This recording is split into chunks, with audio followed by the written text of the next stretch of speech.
Toutes les terres ne s'abordent pas de la même façon. Et le transsibérien seul nous paraissait digne de nous amener à Novosibirsk, sur les traces de Blaise Cendrars. Le 2 mai 1966, l'équipe de Visa pour l'avenir s'installait dans un train très moderne, très rapide et très banal. Déception. Le plastique avait remplacé le velours. Les salons et le samovar n'étaient plus qu'un souvenir. Dès ce moment-là, nous avons su qu'il valait mieux abandonner d'un seul coup toutes les idées reçues de part et d'autre sur l'URSS, l'aventure, les terres vierges et l'altitude des montagnes de l'Oural.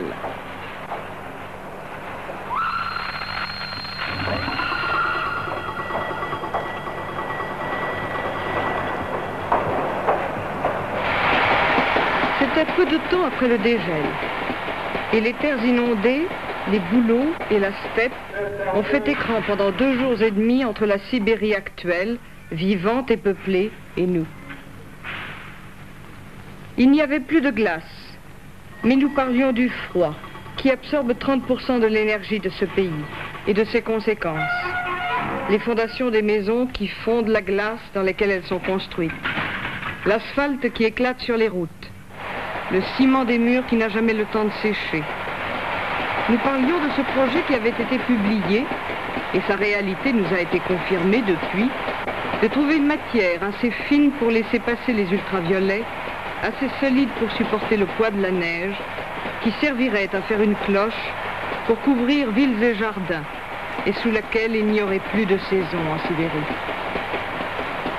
Pour bien comprendre la raison d'être de cette cité des savants qui était le but de notre voyage, il faut connaître l'histoire de ces 12 500 000 km² de terre. Et c'est Pierre Rondière, journaliste, qui a consacré un livre à ce pays, qui nous l'a raconté un jour dans le Transsibérien. Kéfir. C'est pas ça. Le kéfir, c'est une espèce de yaourt un peu plus liquide, mais très agréable. Vous allez voir. Et on commence le repas avec ça? On peut commencer le repas avec ça, en particulier le matin. Nous sommes en Sibérie depuis combien de temps? Depuis une dizaine d'heures. Et nous environ. arrivons? Et nous arriverons à Novosibirsk dans une dizaine d'heures à peu près aussi. C'est-à-dire que nous aurons fait depuis l'Oural, qui est la transition entre l'Europe et l'Asie, à peu près 20 heures de train pour aller jusqu'à Novosibirsk. Maintenant, on pourrait continuer encore pendant 5 jours pour finalement atteindre Vladivostok et l'autre extrémité de la Sibérie, qui, vous le savez, fait 22 fois la France. C'est un monstre. Et il y a beaucoup de monde? Beaucoup de monde dans le transsibérien? Non, en Sibérie. En Sibérie, il y a environ, les chiffres ne sont pas officiels, n'ont pas été communiqués, mais enfin on peut compter environ 30, 35, 40 millions de personnes sur ce territoire qui fait 22 fois la France. Vous voyez donc que le début de l'exploitation de la Sibérie, de sa mise en valeur, c'est ce que nous vivons à l'heure actuelle. C'est la 4e fois que vous venez? C'est la 4e fois que je viens en Sibérie et la 4e année parce qu'à chaque fois j'ai essayé de venir et je suis parvenu à venir en hiver par moins 40 et en été par plus 40 parce que la Sibérie, vous savez, oscille toujours entre moins 40 et plus 40, quelquefois dans les régions nordiques, dans les régions glaciaires, jusqu'à moins 70, moins 71. Vous savez que c'est en Sibérie qu'est le pôle du froid, l'endroit où il fait moins 71 degrés et où évidemment il est assez difficile de vivre. Ce n'est pas le cas dans les terres du sud où moins 40 est une température finalement supportable parce que ce n'est pas humide, parce qu'il n'y a pas de vent. La Sibérie, c'est le Far West des Russes. La Sibérie, c'est le Far West des Russes. C'est une longue épopée qui dure depuis plusieurs siècles. Le premier voyage que l'on connaisse en Sibérie, dont on a trouvé la trace, date du XIe siècle, et c'est à partir de Novgorod que des aventuriers de l'époque, des hommes de fer, sont partis en Sibérie pour chercher l'or mou, qui équivalait à l'or dur, si l'on peut dire. Ils sont partis pour chercher l'or mou, l'or des fourrures, qui équivalait à l'or que l'on trouvait, que l'on cherchait dans d'autres régions. Et puis ça a été cette longue marche, en particulier par les Cosaques, qui partaient à l'aventure, chercher en Sibérie cet or mou qui leur permettait, en quelques mois, de faire la fortune de toute une vie. C'est la première période de la Sibérie, laquelle a été suivie par la deuxième période, qui est la période de la déportation. C'était alors le plus grand terrain vague du monde, suivant l'expression d'un général tsariste dont les épaulettes d'ailleurs étaient garnies de cet or sibérien. La troisième période commence en 1861 quand l'esclavage est aboli en Russie. Et c'est une ruée de millions d'individus qui se jettent sur la Sibérie à l'époque parce que ce sont des terres libres, des terres vides, des terres où l'on sera loin des pouvoirs constitués, des pouvoirs organisés, où on va pouvoir vivre au grand air de la liberté. Et ce mouvement fait qu'entre 1861 et 1914, fait peu connu ailleurs, 5 à 6 millions d'individus viennent s'implanter d'eux-mêmes en Sibérie. C'est là que commence vraiment, je pense, l'histoire contemporaine de la Sibérie. C'est le moment le plus valable, c'est le moment valable où commence véritablement son histoire d'aujourd'hui. L'apport de la Sibérie dans l'économie de l'URSS est capital. La troisième époque débute en 1930, où le premier plan quinquennal installe en Sibérie les débuts de l'industrialisation. C'est la liaison entre l'Oural, où il y a le fer, Magnitogorsk, la montagne de fer, et le Kouzbas, où il y a le charbon. Et pour vous donner une idée des richesses sibériennes, ne serait-ce qu'en ce qui concerne le charbon, les veines de charbon du Kouzbas font 30, 40, 60, 80, jusqu'à 110 mètres d'épaisseur en un seul morceau et à rappel. Ce qui permet de les exploiter à l'excavateur. Simplement, on installe un excavateur, on installe un bulldozer, et puis à partir de là, bien, on charge le charbon et tout ça va. C'est vous donner une idée des possibilités de cette région qui fait 22 fois la France et qui trouve un peu partout sur son sol des richesses aussi grandioses, aussi fabuleuses. Ce combinat, d'ailleurs, cette industrialisation qui se fait aux deux extrémités à cette époque, c'est-à-dire dans l'Oural d'une part et en Sibérie, dans le Kouzbas de l'autre, fait qu'on installe aux deux extrémités de ce va-et-vient qui emporte le charbon et qui ramène le fer, des combinats gigantesques. Celui du Kouzbas fait, je l'ai vu, je l'ai visité, 14 km de long sur 2 km d'épaisseur.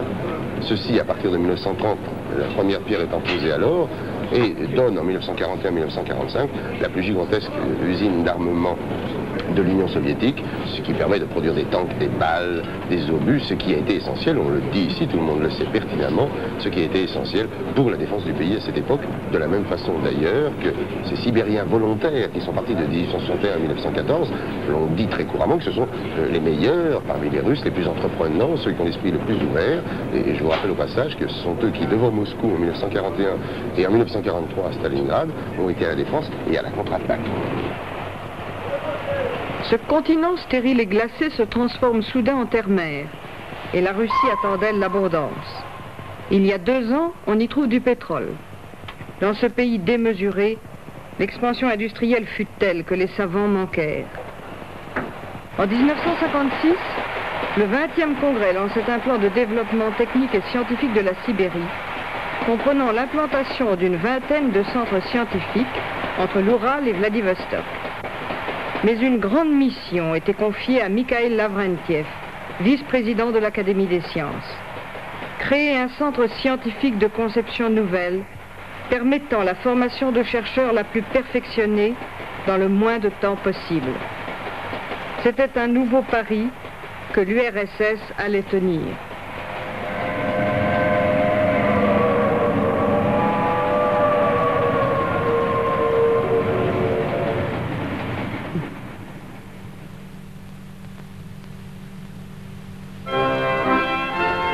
Directement financé par le Conseil des ministres, donc autonome, Akadem Gorodok reçut 200 millions de roubles et carte blanche.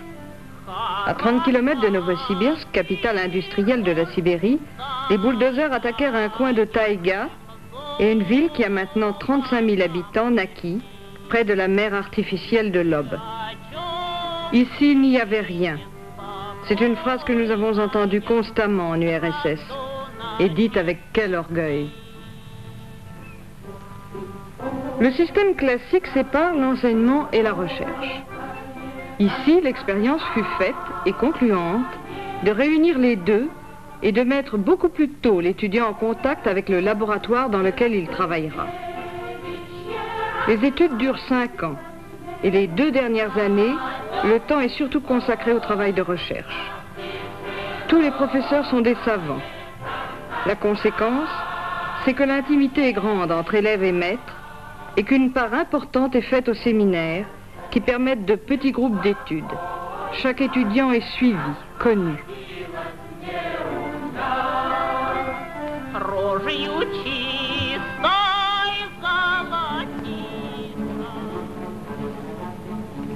Nous avions fait la connaissance de Tamara Alexievna Soukonkin en classe de chimie. Elle est en 4e année et travaille depuis un an au laboratoire de chimie minérale. C'est elle qui nous a montré les foyers d'étudiants, les amphithéâtres qui ne sont pas démesurés, toujours pour permettre un enseignement personnalisé.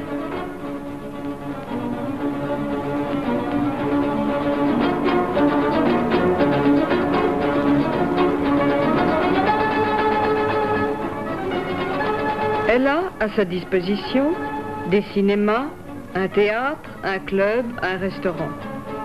Akademgorod offre aussi quelques grands magasins, un hôtel très confortable, une vaste bibliothèque. Rien ne manque.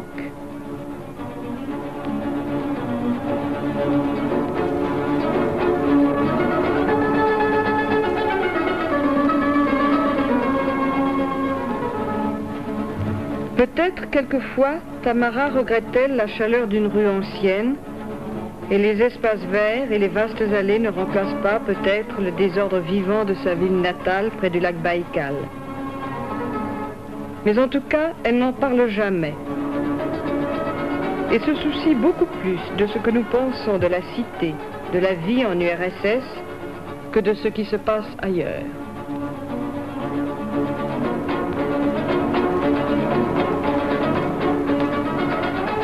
Ce jour-là, après le déjeuner, pris avec elle à la cantine de l'université, nous sommes allés assister à son examen de français.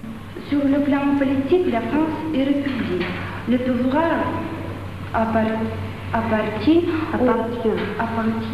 au président de Gaulle. Au présent, la France soutient la politique de paix et la politique amicale avec les États socialistes. Cette année, le président de la France, général de Gaulle, visitera l'URSS avec la visite des métis. En France, il y a le Parti communiste. À présent, le Parti communiste de la France joue le grand rôle de plus en plus dans la vie, le rôle de plus en plus grand dans la vie du peuple. L'urne centrale... Attendez un peu. Le Parti communiste français était grand? Oui, le Parti communiste de la France grand. Les étudiants ont de petites chambres, bien comprises, ou partagent la même à 2 ou 3. En aucun cas, l'argent ne joue un rôle dans cette répartition. Cela dépend des disponibilités à un moment donné. Les études sont entièrement gratuites et 75% des étudiants ont des bourses attribuées par des commissions d'étudiants présidées par le doyen. Le prix d'une chambre dans un foyer est de 2 roubles par mois, 10 francs environ. Tout le monde donc a sa chance, que les parents soient ouvriers, paysans ou hauts fonctionnaires. Tamara, dans un an, ira dans la grande industrie de chimie minérale de la région d'où elle vient. Elle aurait pu choisir de continuer le travail de recherche, mais cette orientation se fait très tôt. À la fin de la 3e année, il y a distribution des places libres dans les laboratoires et c'est déterminant pour l'avenir de l'étudiant.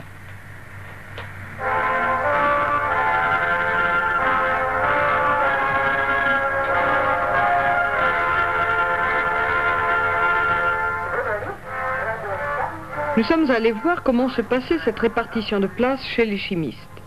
Elle se fait avec le doyen de la faculté des sciences, M. Voïvodsky.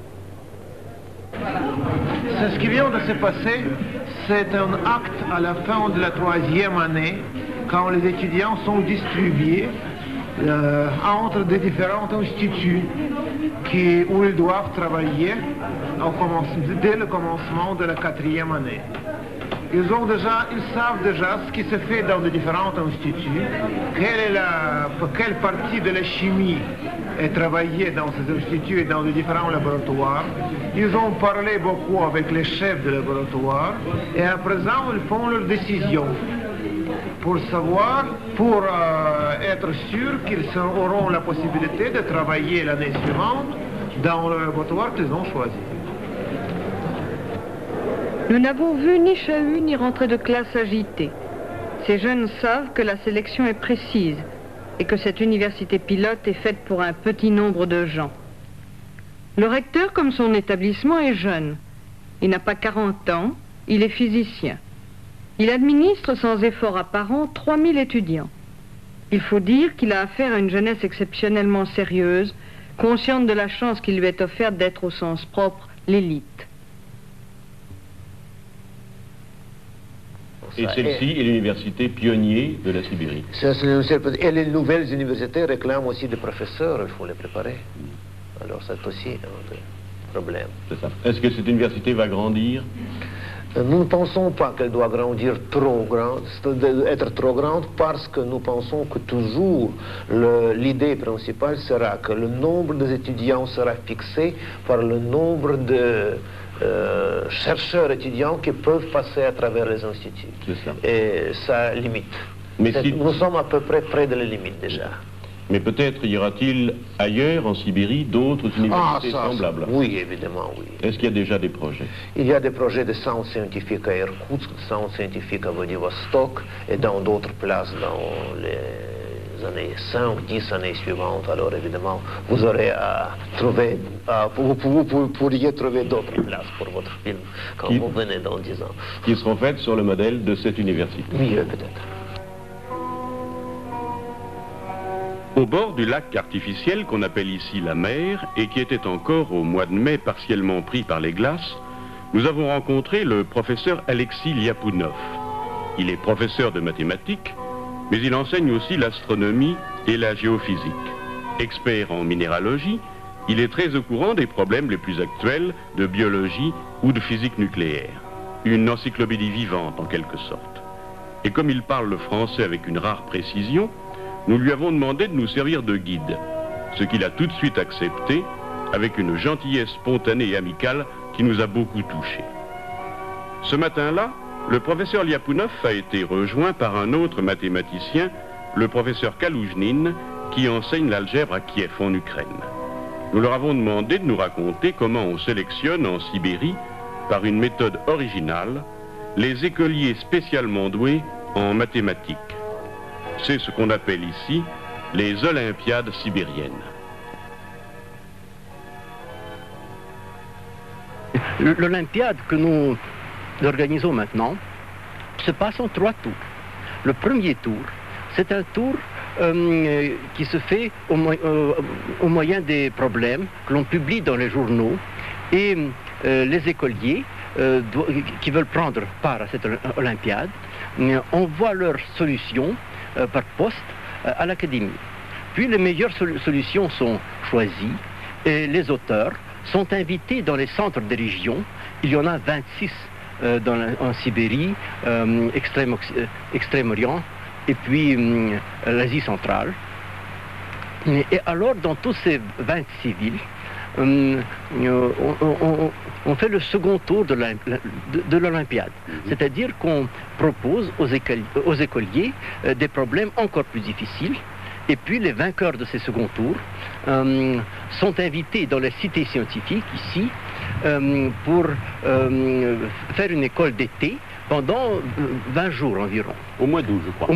Oui, au mois d'août, vous avez raison. Alors, ce troisième tour se passe d'une telle façon. C'est une école d'été. Alors, les écoliers ont 4 heures d'études 5 fois par semaine et ils sont libres tout le reste.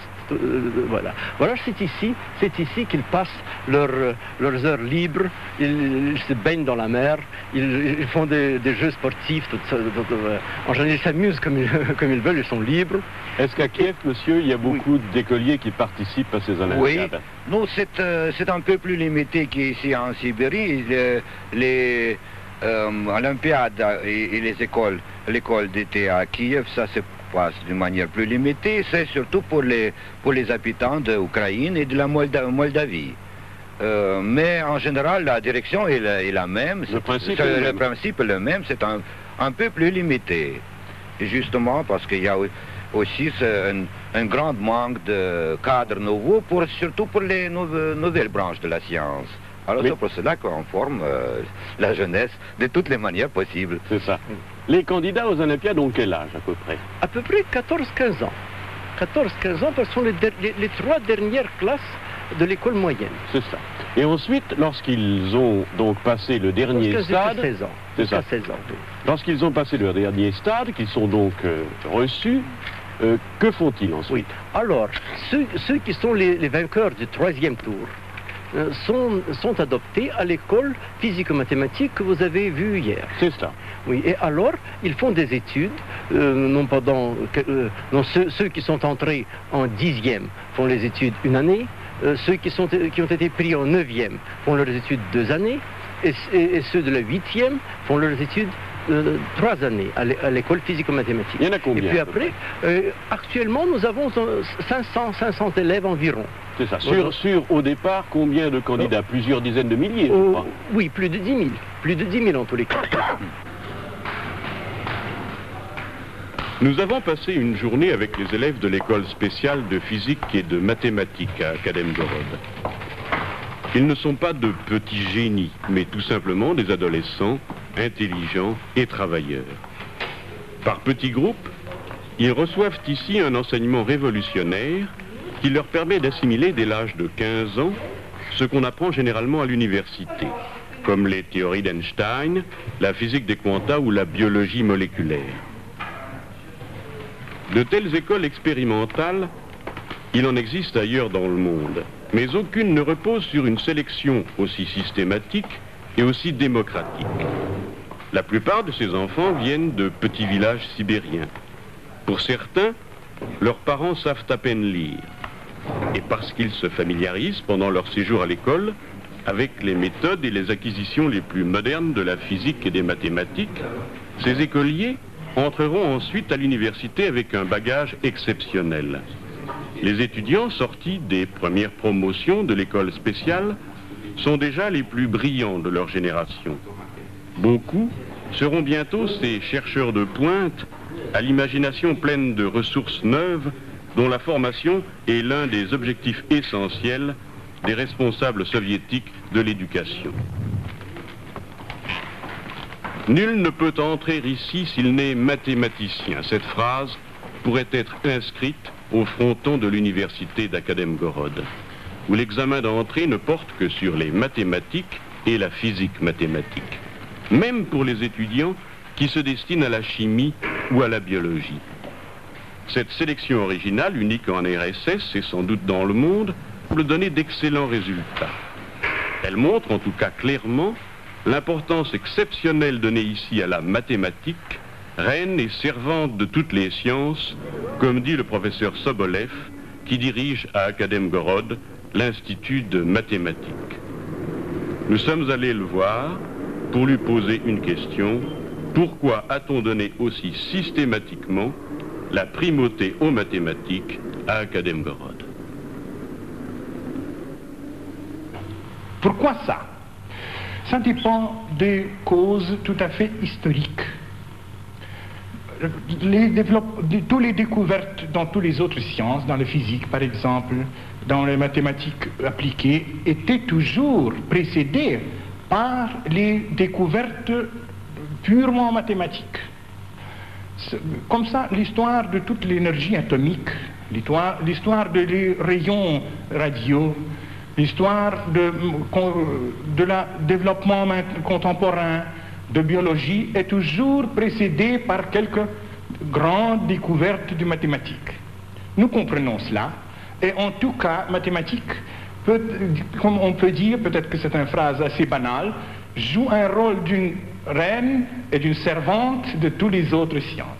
La reine parce qu'elle dirige de quelque part le développement des autres sciences, et la servante car elles servent dans les travaux les plus ennuyeux, comme le calcul par exemple, aussi à toutes les autres sciences. En tout cas, on rencontre ici beaucoup de mathématiciens. Oui. Est-ce que c'est les paysages que nous voyons ou le climat de Sibérie qui est propice aux réflexions mathématiques? Je ne pense pas, je ne crois pas que le climat ici diffère trop du climat des environs de Moscou, de Leningrad par exemple. Mais ici, vous avez toujours une telle atmosphère calme, un silence et toutes les conditions pour être dans son bureau, pour réfléchir. Sibérie, c'est donc le bonheur. Ils ont trouvé ici ce qu'ils veulent partout, du silence, le minimum de problèmes contingents, le contact permanent avec les idées des autres, toutes les disciplines scientifiques à leur portée et une certaine liberté d'action. Toutes choses qui leur sont plus précieuses qu'une augmentation de salaire. Cette nouvelle classe d'hommes vit respectée et admirée et semble s'être parfaitement adaptée à son nouveau pays, au climat rude, à l'anonymat d'une ville artificielle.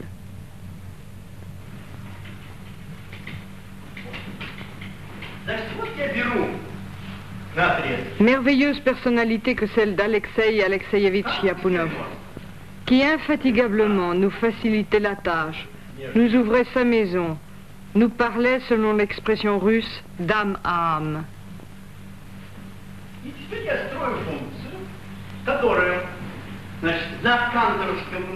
C'est par lui que nous avons pris conscience de l'étonnante simplicité de rapport entre les gens qui est de mise dans ce pays.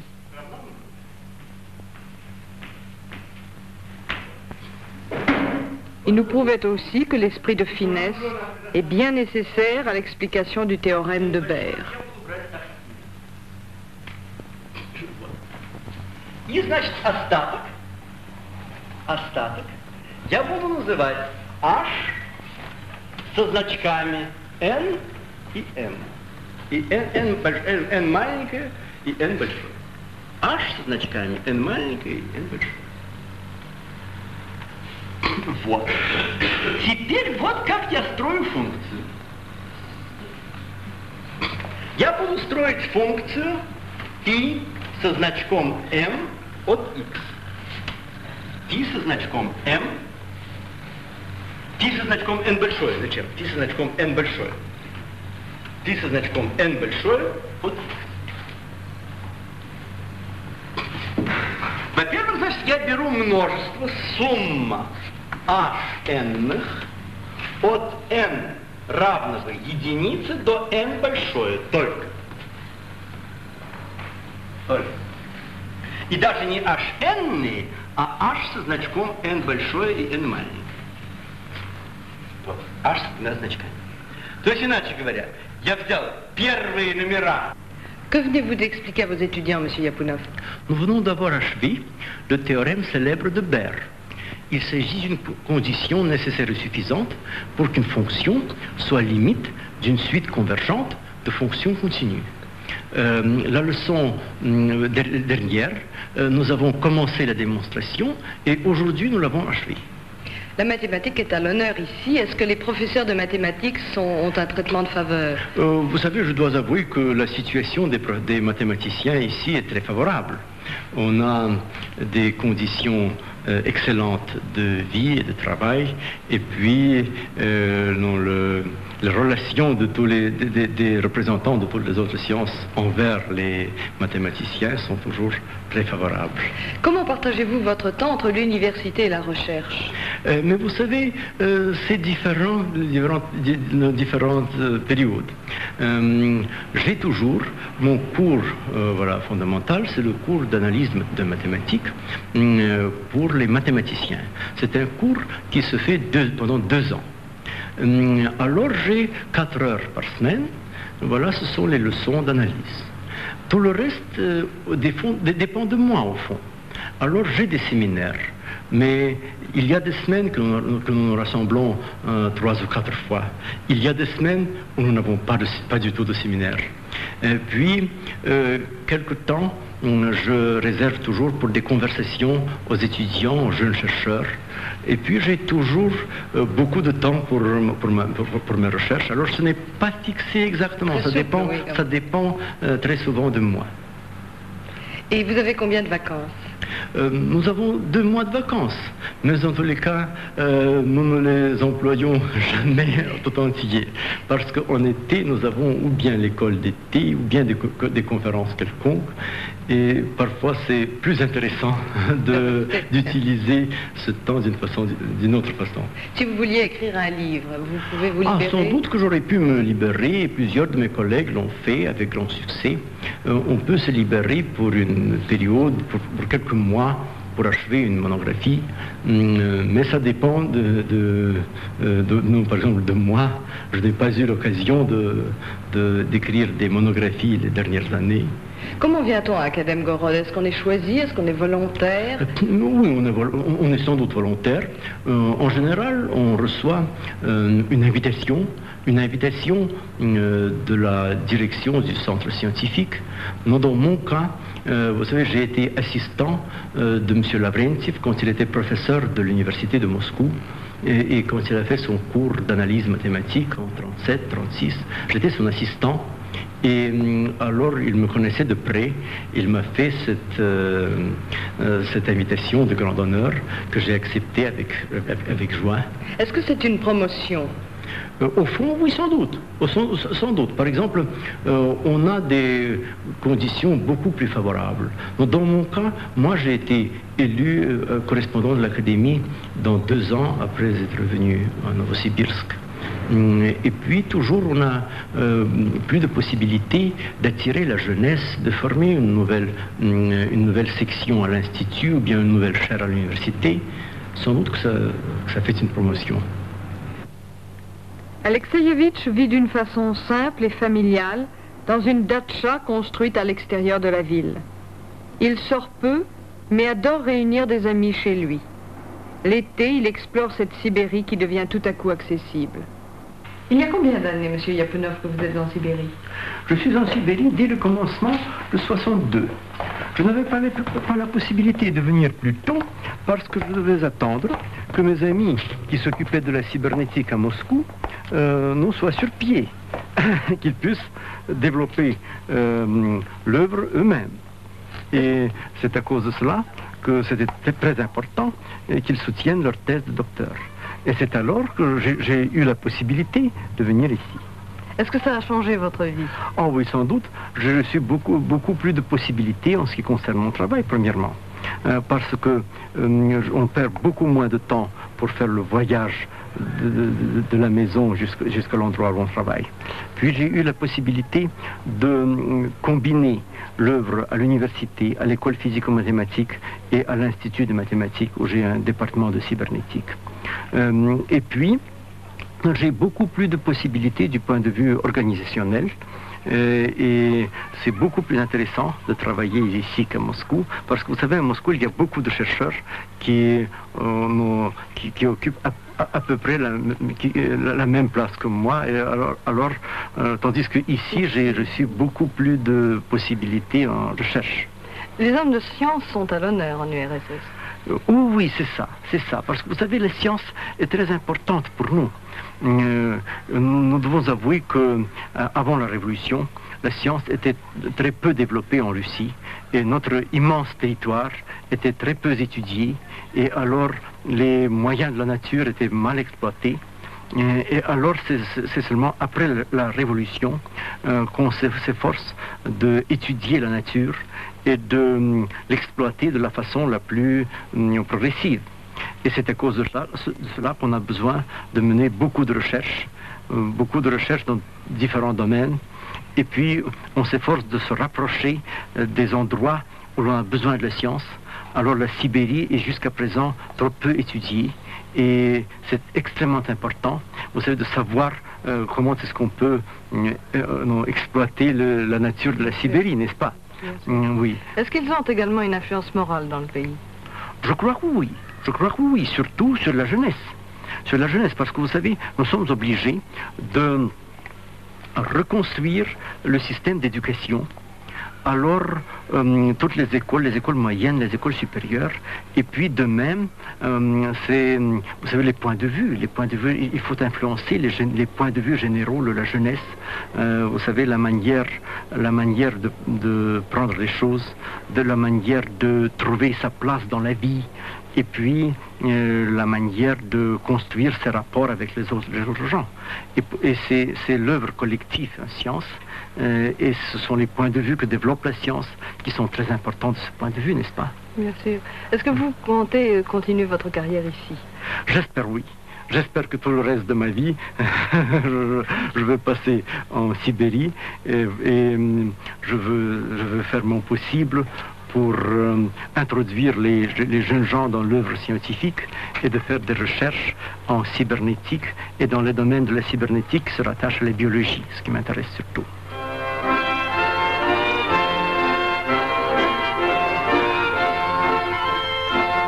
Nous avons ce soir-là, chez lui, porté beaucoup de torts à nos deux pays, bien sûr, et à la langue française. Nous avons beaucoup entendu parler de mathématiques et des problèmes de sémantique qui lui sont liés. Le soir, devant un feu de bois, tous ces mathématiciens ont chanté des chansons de forçats sibériens.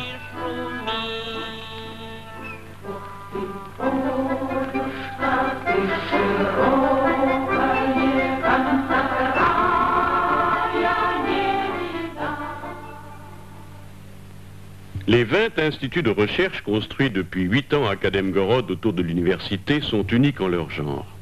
Contrairement à ce qui existe souvent en Europe occidentale, on y poursuit parallèlement des recherches théoriques de très haut niveau, sans but pratique, en même temps qu'on y résout des problèmes techniques immédiatement applicables à l'industrie. Le plus important de ces instituts est celui de physique nucléaire. 1300 personnes y travaillent sous la direction du professeur Butker. On y achève le réglage d'un accélérateur de particules d'un modèle original. 3 autres appareils au monde seulement fonctionnent sur ce principe du double flux contraire.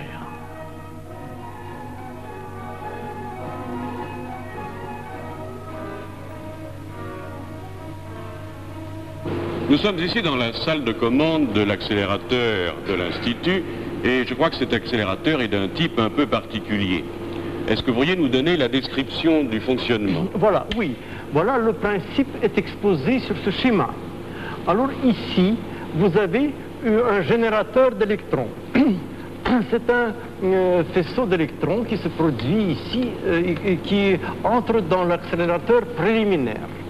Puis après, ici, il se décompose en 2 parties. L'une vient de ce côté et l'autre dans l'accélérateur principal. Et ici, c'est le second faisceau qui vient ici, il se transforme sur cette plaque de Wolfram en positrons. Ici, vous aviez des électrons. Ici, on a des protons, soi-disant des électrons de charge positive. Des positrons? Oui, des positrons, oui. Et puis, les positrons font le chemin inverse.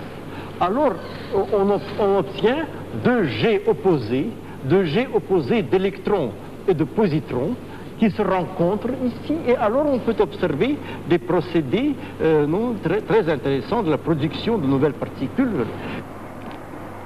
Cet accélérateur va servir à percer de nouveaux secrets de la matière en étudiant les particules qui existent dans le noyau de chaque atome.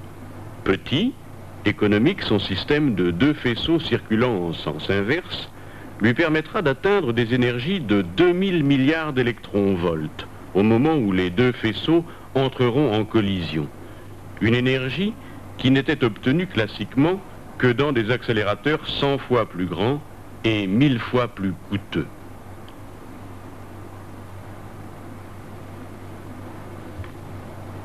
Les physiciens d'Akademgorod attaquent aussi les difficiles problèmes que pose l'utilisation industrielle de l'énergie thermonucléaire. Mais en même temps, ils ont mis au point ces petits accélérateurs de poche, utilisés déjà dans l'endomédecine, pour remplacer les bonnes sources de radiation. Moins chers, ces accélérateurs servent à irradier les tumeurs, à vulcaniser le caoutchouc, à donner aux matières plastiques des propriétés nouvelles. L'Institut de génétique, le second parmi les quelques instituts que nous avons choisi de visiter, est aussi un lieu privilégié à Akademgorod. C'est d'ici que sont parties les attaques qui ont mis fin à ce qu'on a appelé l'affaire Lysenko, qui a fait perdre 20 ans à la biologie soviétique. Lysenko refusait d'admettre les théories classiques de la génétique et soutenait, contre toutes les preuves expérimentales, que les caractères acquis par un être pouvaient se transmettre à sa descendance. Aujourd'hui, les choses sont rentrées dans l'ordre. On travaille ici à sélectionner ces visons argentés très prisés par les acheteurs étrangers que le directeur de l'Institut, le professeur Belaïev, présente fièrement à Monique Tosello.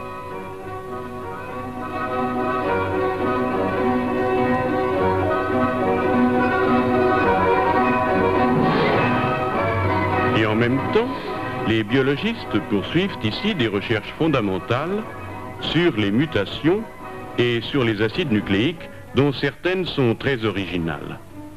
En irradiant des microbes par des rayons ultraviolets pour y créer des mutations, puis en examinant comment ces mutations s'inscrivent dans le patrimoine héréditaire des bactéries, les biologistes soviétiques cherchent à préciser l'endroit exact où sont commandées ces transformations des êtres, au niveau des acides nucléiques, des gènes et des chromosomes.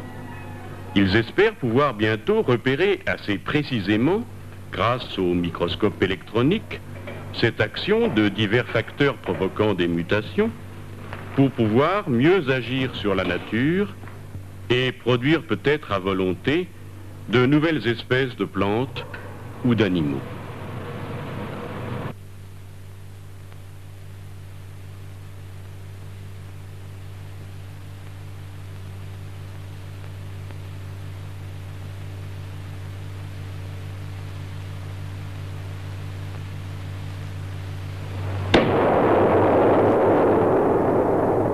Pour se délasser de leurs recherches théoriques, beaucoup de savants à Akademgorod n'hésitent pas à s'attaquer à des problèmes pratiques de façon souvent originale.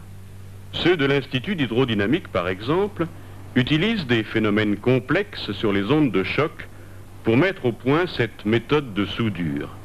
L'explosion d'un mélange détonnant placé entre deux plaques métalliques soude ces plaques, comme nous en avons filmé la démonstration.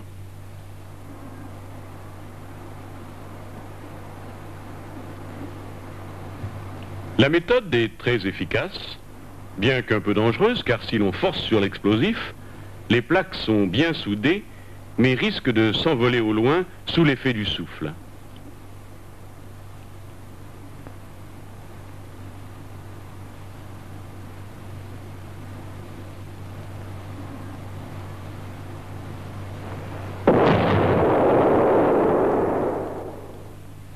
Malgré cet inconvénient, le procédé est déjà utilisé industriellement. Il permet de réunir autant de plaques que l'on veut sur des surfaces de plusieurs mètres carrés.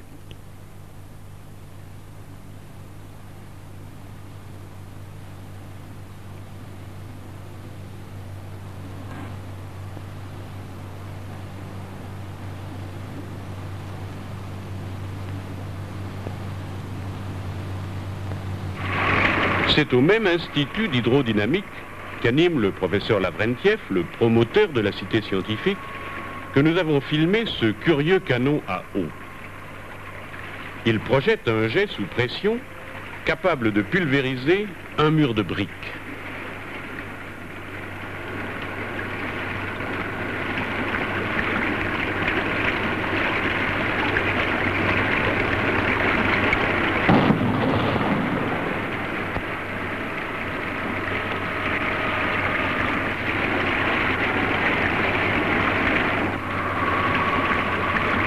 Sa version plus puissante lance un jet d'eau sous une pression de 30 000 atmosphères, qui perce les roches les plus dures et même des pièces métalliques, comme celle que va nous présenter son inventeur, l'ingénieur Wojciechowski. Non loin de là, à l'Institut de catalyse, nous sommes revenus vers des problèmes plus fondamentaux. Monsieur Lyapunov, lorsque nous sommes arrivés à l'Institut de catalyse, vous nous avez amenés tout de suite dans cette pièce où se trouve une machine électronique. Pourquoi? Oh oui, c'est ça, parce que ces calculatrices analogues servent à imiter les procédés chimiques qui sont étudiés ici à l'Institut de catalyse chimique. Les procédés chimiques peuvent être très souvent décrits au moyen des équations différentielles. Et alors, cette calculatrice d'analogie elle produit des circuits qui sont décrits au moyen des mêmes équations. Et alors, en obtenant les solutions de ces équations, on peut, voilà, sur cette courbe qui s'obtient d'une façon automatique, on peut obtenir le courant du procédé chimique. C'est-à-dire qu'on simule la réaction chimique oui, c'est ça, oui, à l'aide de courants électriques et finalement de courbes. Oui, c'est ça. Et pour l'industrie, on s'intéresse toujours d'obtenir des procédés favorables pour le parcours des procédés chimiques, pour que ce soit moins coûteux et pour que les substances obtenues soient suffisamment pures. Est-ce qu'il y a déjà des explications? Ah oui, par exemple, l'industrie chimique produit beaucoup de formol. C'est une substance qui est indispensable pour obtenir des polymères pour faire des plastiques. Et alors le formol est obtenu à l'aide de l'oxydation de l'alcool méthylique. C'est un procédé qui est poursuivi à l'aide de catalysateurs. Alors c'est ici, à l'Institut de catalyse, qu'on a trouvé de nouveaux catalysateurs qui peuvent catalyser cette réaction. Et cette réaction est très efficace parce qu'elle permet d'obtenir du formol très pur. Voilà. Le centre de calcul d'Academgorod ne sert pas qu'à déterminer mathématiquement comment faire au meilleur rendement des réactions chimiques. 350 chercheurs y travaillent sur de nombreuses autres applications des mathématiques aux problèmes du monde moderne. Ils ont acquis une réputation de tout premier rang dans ce domaine. Le professeur Lyapunov dirige à l'Institut de mathématiques le département de cybernétique. Cette science qui cherche à dégager les lois générales des systèmes de régulation qui commandent aussi bien l'existence des êtres vivants que le fonctionnement des sociétés ou des machines. Nous lui avons demandé de nous expliquer comment il travaille à mettre en formule et en équations utilisables par les machines à calculer des phénomènes aussi compliqués que la vie ou l'évolution de l'homme. Oui, vous savez, je me suis efforcé de m'occuper de deux groupes de problèmes, voilà, qui se rattachent à la cybernétique.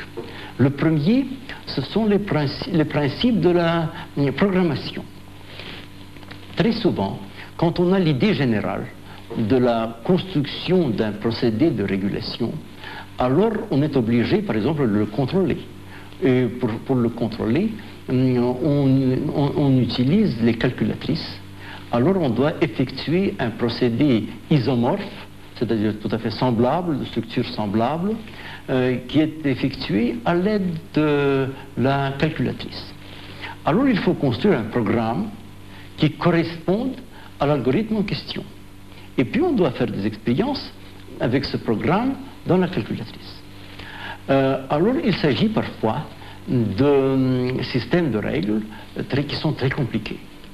Alors pour simplifier la programmation, on a besoin d'avoir des langages logiques, qui simplifient voilà, le processus de la construction des programmes eux-mêmes. Alors il y a quelques années, une dizaine d'années, que je me suis intéressé de construire un tel langage. Actuellement, on a toute une série de langages beaucoup plus développés, le Algol, le Cobol, qui servent à programmer des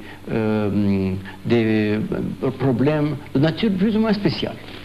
Tandis que je m'intéressais toujours surtout des problèmes de nature compliquée au sens logique. Alors, le deuxième domaine qui m'intéresse, c'est le domaine des procédés biologiques qui ont affaire à la cybernétique. En particulier, c'est la régulation des processus vitaux. Est-ce que vous pensez que dans quelque temps, peut-être dans très longtemps, on arrivera ainsi à construire des modèles ou à mettre en formule les mécanismes essentiels de la vie? Ah oui, sans doute, c'est le but principal de toutes ces recherches. Et ce qui nous intéresse surtout, c'est d'obtenir une description assez exacte des processus de régulation dans la nature vivante, puis après de les décrire au moyen d'un langage mathématique bien préparé. Mais est-ce que les mathématiciens pourront un jour dire, par exemple, quelle sera, disons, l'évolution de l'homme, peut-être? Oh, c'est aussi un problème très important. Sans doute que c'est un problème qui exige peut-être des centaines d'années de recherche, c'est ça. Mais en tous les cas, c'est un problème qui existe, n'est-ce pas? C'est un problème qui est très intéressant. Nous sommes très loin d'être en état de le poser précisément. Mais est-ce qu'il y a une école nombreuse qui s'intéresse ici à ce problème? Oui, il y a des jeunes chercheurs, il y a des jeunes mathématiciens, des biologistes, et même des ingénieurs physiciens qui travaillent ensemble, mais ce sont les premiers pas, ce sont les premières études que l'on fait dans cette direction.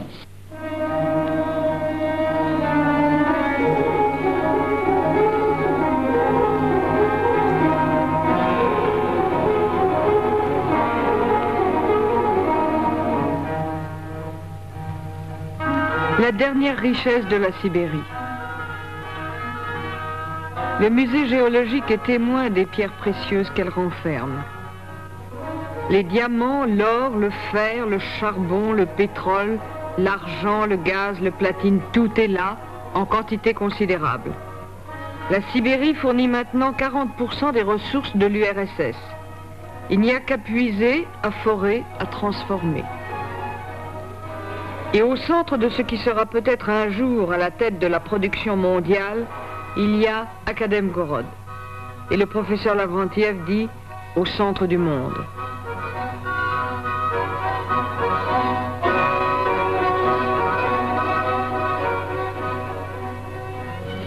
Tous ces jeunes gens formés ici, qui dansent le sirtaki, seront bientôt les cadres de ce centre scientifique.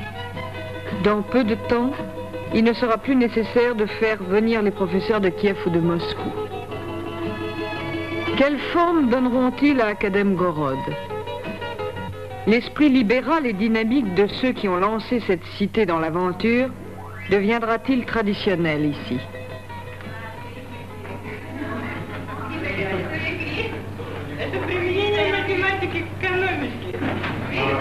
Nous avons eu la surprise un jour d'être invités par le club de français, dont les membres se réunissent pour avoir le plaisir de parler notre langue. C'était la première fois que des Français venaient à leur réunion.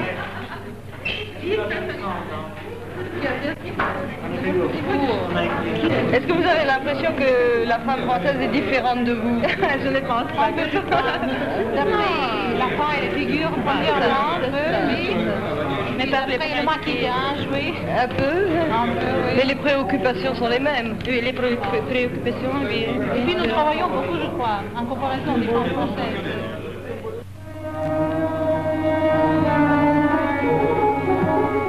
Pour être un bon mathématicien, pour être un bon physicien, il faut avoir des idées et savoir remettre les choses en question. Ce pays qui sort à peine de sa légende de bagne et de glace aura peut-être besoin un jour de la culture et de son sourire. N'est-ce pas, Tamara ?